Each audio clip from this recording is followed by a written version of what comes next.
buenos días, Carlos. Soy Daniel, el CEO, y venimos aquí a presentar lo que es IGEM de la Universidad Autónoma de Nuevo León en su versión 2012 o algo así. Y bueno, les venimos a platicar más o menos de qué hemos hecho, qué estamos haciendo y qué está en puerta. Para empezar, eso es lo que hicimos en el 2011, lo tomamos como un antecedente nosotros, que es de suma importancia porque fue la primera vez que participamos como IGEM. Se organizó un equipo y participamos con un proyecto que se llama HIVAC Science, por la ciencia de HIVAC, y trataba de puertas lógicas. Por ahí escuché que hay amantes de las puertas lógicas. Nosotros también nos gusta. Y estuvimos trabajando sobre un circuito de regulación genética en el que tuviéramos dos luces como inputs no invasivos y controlar 5 outputs de manera independiente. Y hay un antecedente por ahí de un equipo que hizo con una luz controlar 4 outputs, pero no eran independientes, eran seriales. Primero era uno, luego después otro, después otro y por otro. Y era independiente, era un circuito con el que estuvimos participando el año pasado. Es un poco complejo, son 3 células en las que están interactuando por quorum sensing. Básicamente una recibe luz roja, una recibe luz verde y otra interactúa mediante quorum sensing entre las dos. La parte más importante de aquí es lo que refiere como la parte CI, que es digamos que cuando el input entra, activa CI. Si recuerdan, CI es un gen de lambda y actúa como un switch bifásico natural. Eso quiere decir que normalmente el promotor PRM en bajas concentraciones de CI lo activa y en altas concentraciones lo reprime. Entonces nosotros estuvimos jugando con eso y dijimos, bueno, si podemos separar un promotor que se active y se reprima de otro que nada más se puede activar como el PRM 434, ¿por qué no usarlo para regular genes independientes? Y replicamos el circuito y lo interactuamos por quorum sensing para que se unan mutuamente y lo duplicamos y agregamos una quinta célula que pueda responder a los dos. Entonces, básicamente, la parte central de aquí es la interacción entre las 3 células y lo del switch bifásico de CI. Estuve trabajando en todo lo que refiere al proyecto desde la parte de inducción con luz. Estuvimos en contacto con el Dr. Tabor de la Universidad de Rice en Houston, y se obtuvo la información de qué filtros de luz usaban para la longitud de onda específica y demás. De hecho, eso era bien importante, que en algunos otros equipos que se habían hecho experimentos con luz no se había controlado muy bien ni la intensidad ni la longitud de onda. Y en esos trabajos de Tabor indicaba que era bastante específico los fotorreceptores.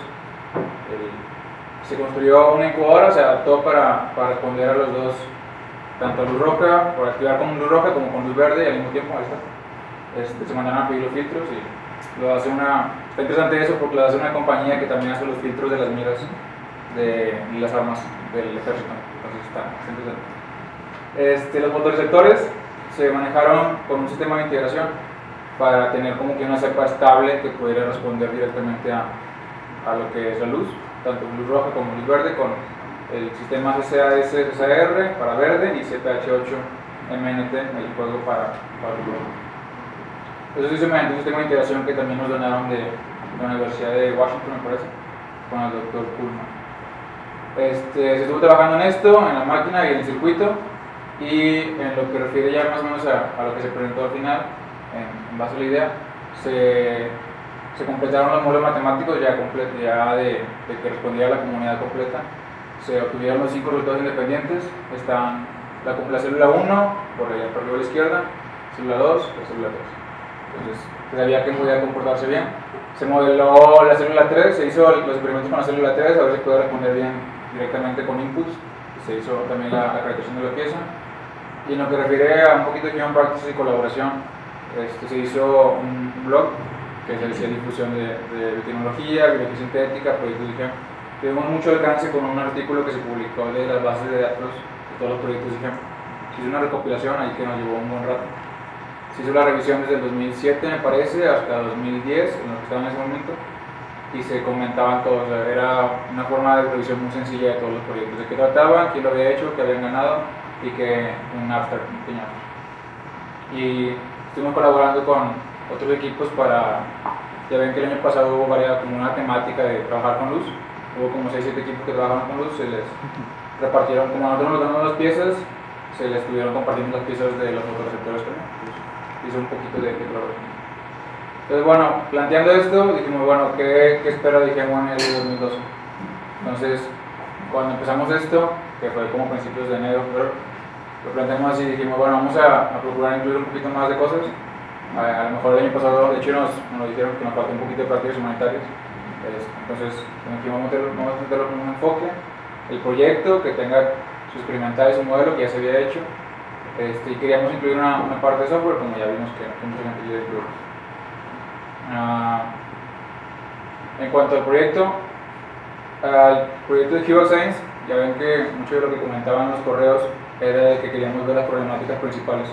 Nosotros vimos que una problemática principal es que, a pesar de que sean biobricks y que dicen que son fáciles de ligar, no siempre funciona así. O sea, no siempre nos ha salido, yo creo que a todos nos ha pasado, no creo que seamos los únicos. Y nos faltaron unas partes ahí por concluir, entonces dijimos, bueno, vamos a terminar lo que empezamos, como todo proyecto, no más agarrarlo como un curso, sino como un proyecto, terminar eso. Y decidimos agarrar un poquito la temática de la parte de ecológica y metimos un proyecto diferente. En cuanto al proyecto anterior, sería caracterizar estas dos piezas, nada más la del fotocassette de luz roja y el chip bifásico, que es el core central de nuestro proyecto. Y en cuanto a Ecologic, es una problemática basada en lo que es contaminación con metales pesados. Como ya todos están familiarizados, en México y en el mundo hay bastante problema de contaminación con diferentes metales pesados, y no es un problema nada más pequeño, sino que realmente está grave y hay gran interés de parte de muchas instituciones por resolver este problema. Entonces nos enfocamos más o menos en lo que es arsénico, porque ya conocemos que sobre todo hay gente de nuestro equipo que es de Torreón, entonces tienen el problema ellos bien conocido, de ahí de la comarca lagunera. Agarramos un poquito de antecedentes y vimos que de los mejores proyectos que ha habido, o sea, se incluían a veces, o sea, desde el 2007 se han manejado biosensores y algunos que capturan. No siempre se ha podido recuperar las células. Unos usan nada más el sensor de que hay o no hay. Unos utilizan metelotineínas o unas fitoquelatinas de plantas para recuperarlos. Pero no todos han utilizado, lo más reciente es meterlo en un sistema de recuperación celular. Digamos, Groningen en el 2009 me parece, metió lo de utilizar unas vacuolas de gas para hacer que flotaran las células. Una vez que capturaron el arsénico, flotaron. Nada más que no les funcionaba muy bien. Hay gente que utilizó fototaxis para recuperarlas, digamos, querían poner nada más un foco y que se unieran al foco y recuperarlas. Y otra gente que utilizaba aglomeración con anticuerpos, pues es como que las tendencias principales. Nosotros nos fijamos que realmente en esto hay bastante problema, porque de hecho en CONACYT hay ya varios proyectos que manejan biosensores de arsénico o de otros metales pesados, pero siempre es un sistema en el que muy probablemente se pierde una gran cantidad de células, o tienes que recuperar mediante precipitación química o alguna otra cosa, o sea, no es meramente biológico. Entonces decimos, bueno, vamos a meter el proyecto de Ecologic como biosensor, como acumulación, que ya se conoce muy bien esto, y metimos una parte que es digamos, lo central de nosotros, que es la unidad sílica. Encontramos una proteína que se llama L2, que tiene la capacidad de unirse a sílica o vidio o cualquier derivado de la molécula que tenga molécula de sílica. Entonces dijimos, bueno, la forma en que funciona es de que Ecologic sería, no sé, vaciado en algún lugar las células de E. coli y manejarlo con un sensado que reconozca, que se ponga como un reportero, eso ya se ha hecho, que capture mediante alguna meterotinina y después que se haga la recuperación de las células. Eso está bien interesante porque los experimentos que se han hecho recuperan cerca del 99% de las células, entonces se sabe bien que puede funcionar bastante bien. Y la otra es de que se puede plantear como si no una sílica, realmente hay muchas cosas que tengan sílica, entonces tú puedes hacer desde un filtro de sílica, o puedes hacer un dispositivo que ya tenga las células fijas con sílica, o puedes aventar perlas de sílica a algún cultivo y recuperar células, o sea, se puede hacer mucha variedad. Y nada más tienes que cuidar que no utilices matras de vidrio, obviamente, porque se van a pegar todas las células al matras, entonces no usas matras de plástico.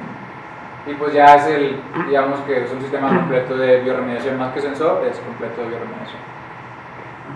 Y bueno, en cuanto a prácticas humanitarias, como ya comentaba, hay una tendencia muy fuerte de ir a pláticas secundarias y preparatorias. Entonces nosotros dijimos, bueno, nosotros no hemos probado, vamos a meter esto. Y empezamos así, lo que fue prácticas humanitarias de GM1 en el 2012, se empezó con pláticas en secundarias y preparatorias, en las que se les platica desde qué es el DNA, que es biotecnología, que es ingeniería genética, se les lleva a lo que es biología sintética, GEM, Biobricks, se les platica de ética, de riesgos, de proyectos, entonces se les explica más o menos así todo lo que es esto de las pláticas y al mismo tiempo se les enseña de una forma muy práctica y rápida cómo la manipulación de ácidos nucleicos no es la cosa de otro mundo. O sea, muchas veces la gente piensa en ácidos nucleicos, son DNA y piensa en lo que ven en las películas. Piensa en que, no sé, es una máquina muy compleja, que es una vacuna como la que sale en la película de Resident Evil, que tiene forma de molécula y que ese es el DNA. Pero no, le hacemos una demostración con jugo de piña y plátano, que es una forma muy sencilla de extraer DNA, es nada más un cambio químico, y se ve la molécula de DNA donde precipitan realmente. Entonces se hace esto y ya se les demuestra que también son cosas muy sencillas que si uno las sabe realizar, las puede llevar a cabo para un proyecto mucho más grande. Entonces eso se ha ido a varias preparatorias, varias secundarias, y esto que yo creo sería nuestros más grandes orgullos. En noviembre del año pasado empezamos en SIDEA, que es una preparatoria de nuestra universidad. Se les platicó en noviembre, los últimos de noviembre, sobre lo que es IGEM. Se nos invitó a unas pláticas que se llamaban Química, IGEM y Biología Sintética. Entró dentro del marco de la Semana Nacional de la Química, Semana Internacional de la Química. Entonces nos invitaron, platicamos un poquito de química. Saber que EXVA es compatible con ESPE y ECO y PST son solamente los extremos. Es algo que ya lo veían ellos palpable. A lo mejor no manipulado, pero sí palpable. Y aparte, para medir el impacto que tuvimos, hicimos una actividad mediante, en cada uno de los concursos les daba al equipo que ganaba 2 biobricks y al que el equipo perdía un biobrick, que eran unos jugos que nos traemos por ahí. Son estos que están aquí en la fotografía. Son unos jugos que salieron de Fruitsy, que tienen forma de bloquecitos.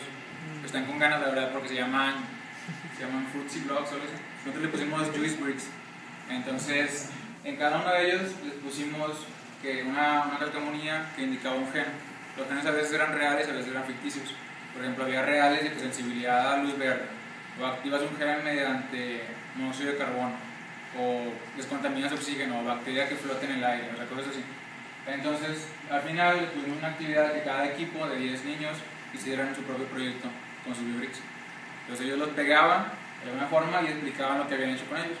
Hubo ideas bastante interesantes, se manejaban ideas de que una bacteria que flotara en el aire capturara el ozono y emitiera un reportero, cosa que a veces en nuestra licenciatura ni siquiera lo vemos. Entonces es bastante interesante que los niños ya puedan manejar esto también. Luego fue la última actividad que realizamos con ellos y fue bastante bueno.